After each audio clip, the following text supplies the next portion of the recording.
larger-than-life watchtowers. Prisons are supposed to keep people in. Yet there are plenty of inmates who somehow manage to break free. And one of the most mind-blowing prison escapes ever was that of El Chapo. Remember as a kid hearing that you could dig a hole in the ground deep enough to get to China? While this may just be a myth told to entertain children, it turns out that tunnels can help a person get out of prison. At least that's what happened in the case of Joaquin El Chapo Guzman's famous 2015 prison escape in Mexico. Believe it or not, this was El Chapo's second time breaking out of prison, which made it even more unbelievable considering the amount of prison security that had eyes on him. But if you were imagining something like the Shawshank Redemption, that's not how it all went down. El Chapo didn't just decide to pull this escape off on his own. His prison break was an elaborate scheme involving several other people that were committed to helping him get out. At a nearby construction site that held a rundown compound, a large group of El Chapo's men dug a long tunnel to reach the nearby prison. At about 30 feet underground, the tunnel that started in middle of the construction site ended right in El Chapo's tiny little prison cell shower. If you're wondering how the prison guards didn't notice the hole in El Chapo's shower floor, you're not alone. But the hole was pretty small, just wide enough to fit a person through. But the most impressive features of the tunnel were down below. Inside the tunnel, hollowed out by nothing but picks and shovels, was a metal track with a motorcycle that would transport El Chapo from one end to the other all the way to the construction site. The tracks were also used to transport 2 carts filled with dirt back and forth during construction. But what happened to all that dirt that was being dug up?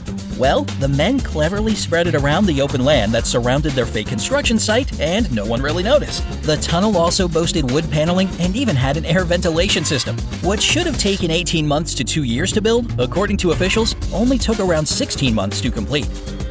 But building this tunnel was no easy feat. Not only was the manual labor incredibly intense, El Chapo's men were also under a lot of pressure to finish as fast as possible because he could be transferred to another prison at any time without notice. Plus, El Chapo was under constant observation. Everything from his phone calls to his mail was carefully monitored for any hint of a plan to escape. Remember, he'd broken out once before back in 2001. On top of all that, the men were careful not to make any noise that would attract suspicion from the guards. After all, they were doing this all right under the prison. On July 12, 2015, just 16 months into his prison sentence, El Chapo was greeted by one of the diggers who told him to hop on in, and that he did. Once he got down to the tunnel, he was able to walk without having to crawl or even duck since it was built just tall enough to fit the 5'6" tall escapee. The motorcycle took him to the end of the nearly 1 mile long tunnel where his team was waiting for him with a fresh change of clothes and a getaway car. And off he went. I mean, if that's not a story, I don't know what is. But El Chapo's not the only one to pull off an elaborate prison break. There are others, like the escape of Michel Vajour.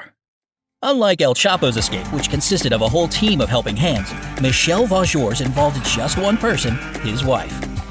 While he was serving a long prison sentence, his wife Nadine Vajour was spending her time taking helicopter flying lessons so that she could use one to extract her husband from behind bars. That's right, she flew a helicopter and landed it on the roof of a Parisian prison. But how did she get past all the security, you ask? Well, obviously she painted some nectarines to look like grenades and threatened her way through to snag her husband. Like, how else would you do it? The couple flew away onto a soccer field where they hopped into a car and drove off. Now, if that's not a committed spouse, I don't know what is. The escape of the Texas 7. If ever there was an example of teamwork makes the dream work, this is it. On December 13, 2000, 7 inmates were on their hands and knees scrubbing the floor of their prison's maintenance room. When it came time for lunch, the guys told the guard they'd rather finish up the job than eat. Then, just like out of a movie, one of the prisoners knocked the guard out from behind and took his uniform. While all that was happening, 3 other inmates managed to get past 4 prison guards and 9 supervisors. And that's when the real escape plan kicked into high gear. The 7 inmates then hopped on the phone and impersonated different supervisors so that they could get across to the gatehouse. Once there, they got past the security guard, opened the back gate of the prison, stole a pickup truck, and just drove away. And thus began one of the largest multi-state manhunts in American history. The escape of Choi Gap Bok. This next escape story sounds more like a Cirque du Soleil act than a prison break. Choi Gap-bak, a man serving time in Daegu, South Korea, probably never imagined that 23 years of practicing yoga would come in handy for breaking out of prison. According to CNN.com, one night in 2012, Choi decided to escape his cell. After all the prison guards were presumably asleep, Choi literally squeezed his super flexible body through his cell's food slot. The slot was just 18 inches wide and 6 inches tall, but with a stature of just 5 foot 5 inches and an incredible ability to bend in just the right way, he managed to wiggle his way through. However, 6 days later, Choi was found again and tossed back into jail. It's safe to assume the guards made sure that this food slot was a tad smaller than the last one. The Great Alcatraz Escape. Of course, you can't talk about prison breaks without mentioning the most infamous one. The Alcatraz Federal Penitentiary was a maximum security prison in use from 1934 to 1963. It sat just over a mile off the coast of San Francisco, California. That is, it was surrounded by water. So as if getting past the guards wasn't hard enough, you'd still have to worry about making it to the shore. Yet despite these seemingly impossible obstacles, there were a handful of inmates that managed to break free. Inmates Frank Morris, John and Clarence Anglin, and Alan West all attempted to escape the high-security prison back in 1962 via the air vents. The prisoner cells happened to share a wall with a utility corridor that remained unguarded. With metal spoons, dimes, and even a drill made from a vacuum cleaner motor, they managed to break through the damaged concrete that held the grill off the air vent to the wall, which would lead them into the corridor.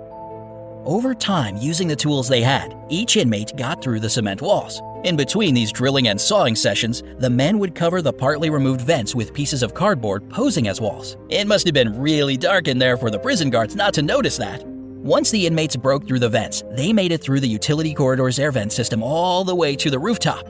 There, they fashioned handmade life preservers out of raincoats and used raincoats to make a 6 by 14 foot raft big enough to fit all of them. They even inflated it with an old concertina they'd gotten from another inmate. The night of the big escape had come. Everything went according to plan. Get through the vents, up to the roof, and onto the raft. Well, except for one minor detail. One man got left behind. Alan West had used concrete to conceal the crumbling pieces he'd removed from the vent in an attempt to hide it from the guards. But because of his super careful attention to detail, West couldn't get out in time to make it with the others. But the remaining 3 inmates did get to the roof, where they dropped their handmade raft down a 50-foot shaft and hopped 2 large fences with it. Down by the water, they inflated the raft without being caught because they were in one of the watchtower's blind spots. Then, they paddled off into the night. To this day, it's unknown whether or not they ever got past the chilly waters of the San Francisco Bay to freedom, or if nature decided otherwise. Do you think these escapees were smarter than the average Joe? Or were they just lucky enough to escape at the right time? Leave your thoughts in the comments below. And remember to give this video a like, share it with your friends, and click that subscribe button. Always stay on the bright side of life.